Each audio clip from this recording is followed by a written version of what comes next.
You know, a chamber is viewed as the front door of the community. And we opened that door 75 years ago.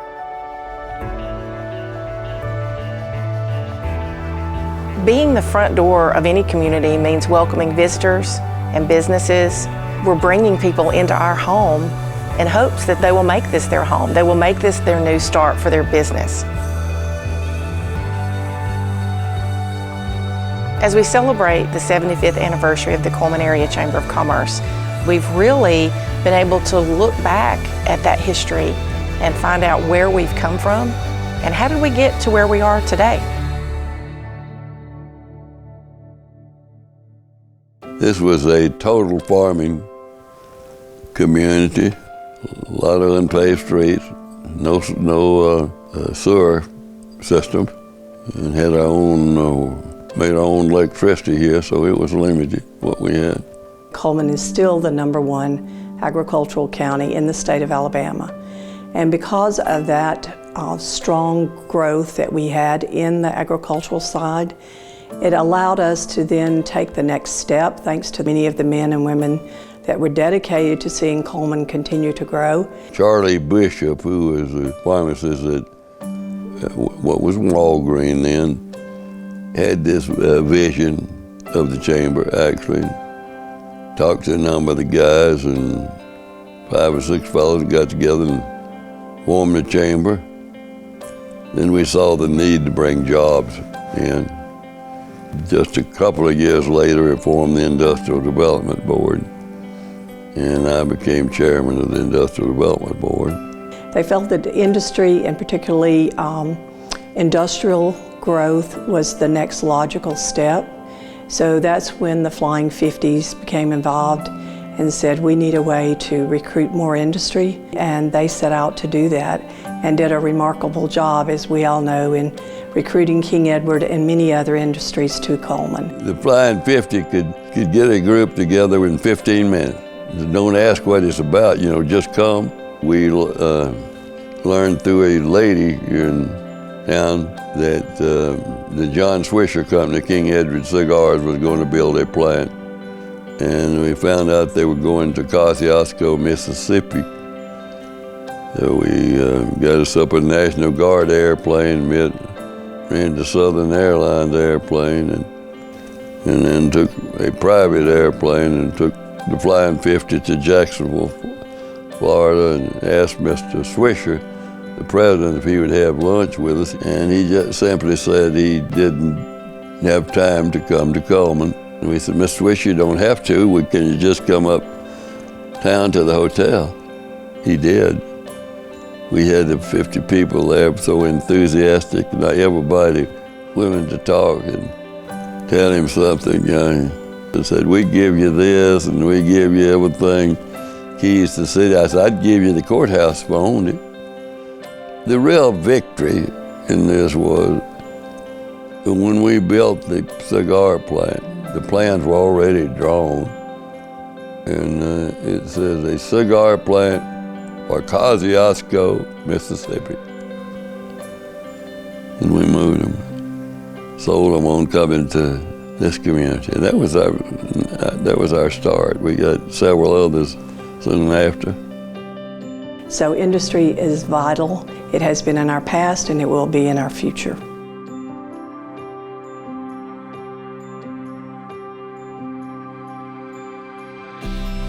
When I think of leadership at the Chamber, I think of how many times that I have gazed upon the photographs that hang there and have observed the generations that have served and been a part of the Chamber. Working with people who have that selfless attitude is very refreshing, and it makes the Chamber, it sets us apart, it makes us different because we're looking at the whole community, the whole county.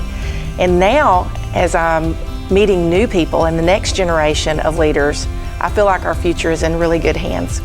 Willoughby Roofing and Willoughby Construction Company has been around since 1946 in the Cullman area. So my grandfather was the chairman in 1963 and 64. When he started the family business in 46 and did all the things he did, had multiple hands in different businesses, I always thought it'd be cool to be a part of something like that.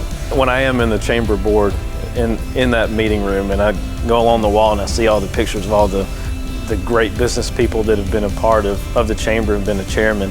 And I go to that picture and I get to see my grandfather when he was a part of it. I think it's very special to me. I feel like I can be able to do the same things and help out in that way.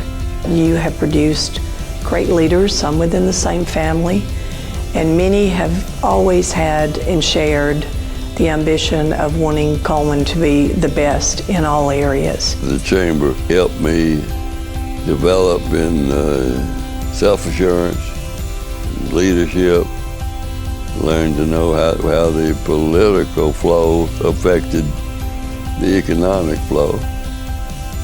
Number of things you just kind of get savvy on, you know. Wake up, see what's around you. And that's what we did together. The we means the people of Cullman. Unemployment rate, an average for '84 was over 11% for Cullman County. We even topped out once at 15% unemployment. It was a horrible time. What we were seeing was we had to create more employment opportunities for our people. When jobs were scarce and unemployment had reached these levels that we had never seen before in Cullman, it said to all of us that we have serious issues. And it also told us that in order to cure those issues and bring jobs and find ways to help our people, that we had to work together, and we did. We're always surprised at the many facets now, the many ways, tentacles where the chamber's reaching out. The major plan of the chamber is to present the city as we have it, and what we have, and in the best form possible. And that's an ever evolving thing, as you know.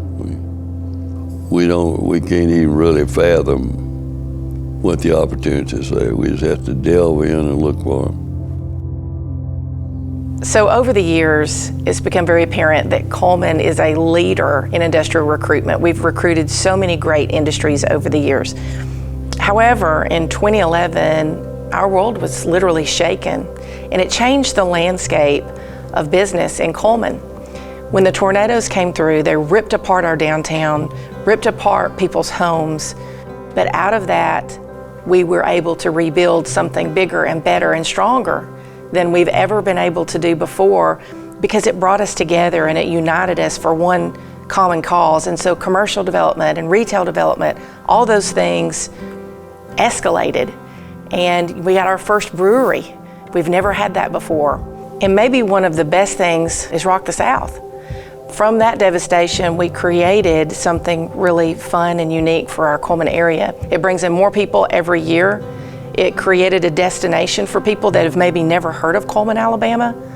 And all of that came out of something that others would have viewed as a horrible thing. But to us, we turned it around and we made it something good. My first interaction with the chamber was through Rock the South. All the resources that the chamber has to offer really helped us get it off the ground. They connected us with so many local businesses, and which would eventually become our partners.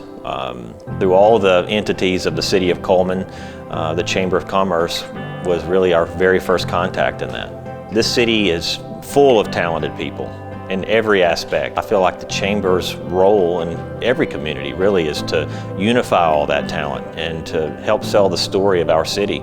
I think the Chamber here in Cullman does that very well. We're all for innovation, we're all for something new, and I can tell you as a young entrepreneur, it helps you sleep at night knowing that the people in the city are here and they're on your side and they're for you, and how can we help you make this happen.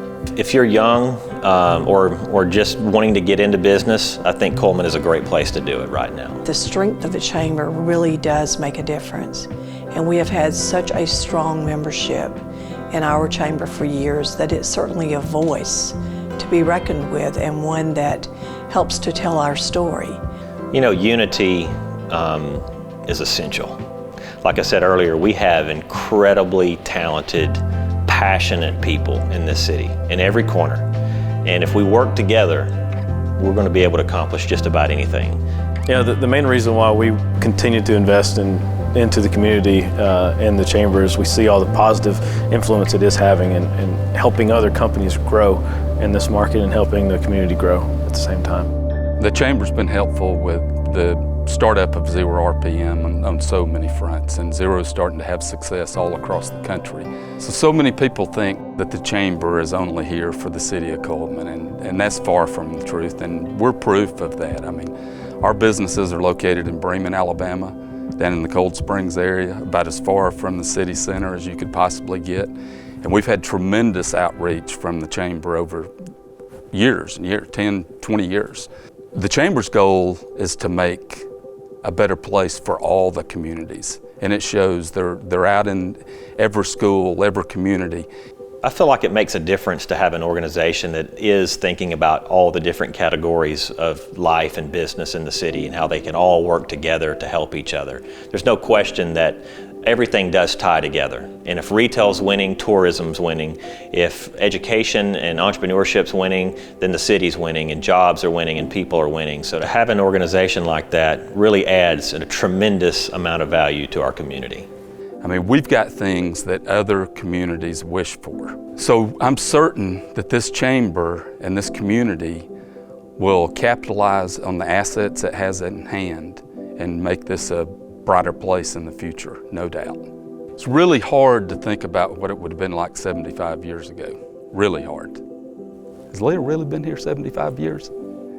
But when I read back in history and years ago when Colonel Cullman settled this little piece of land, I mean, I'm amazed by the fact that the wide streets that were put in that you don't see in other communities, a sunken rail system through the downtown that you don't see in other communities. So 75 years ago, when this chamber started, it had a good plan in place to start by. My belief is for the next 75 years, this chamber has a good plan in place, and they will be successful.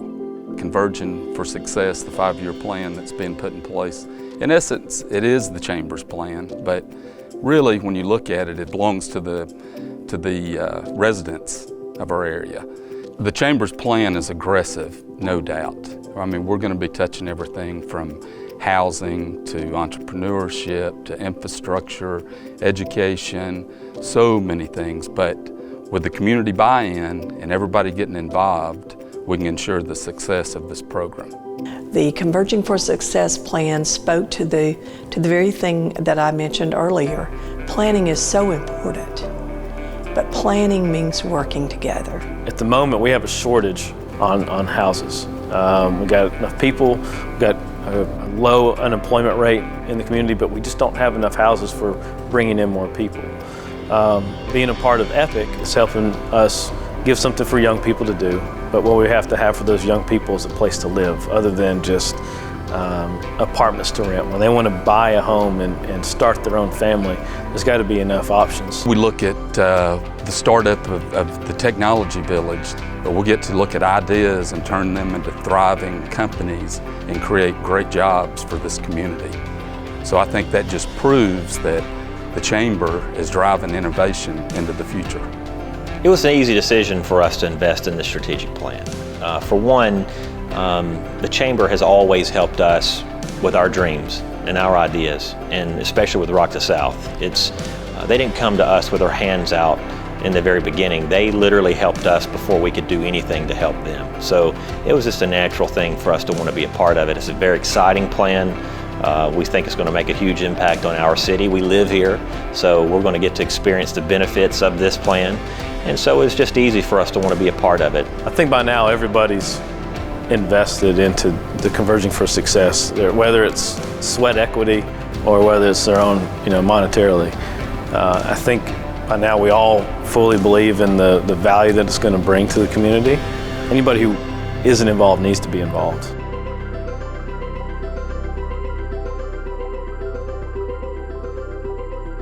Months ago, I was sitting in church and the preacher was talking about situations that you may get put in. And the gist of it was, in every situation, good or bad, try to make it better and brighter, no matter what that situation is. I've tried to apply that to my life, and I think I would encourage everybody to apply it to their life. But I truly think that the leadership of this chamber, our city, is trying to make every day, every situation better and brighter for the future of Cullman.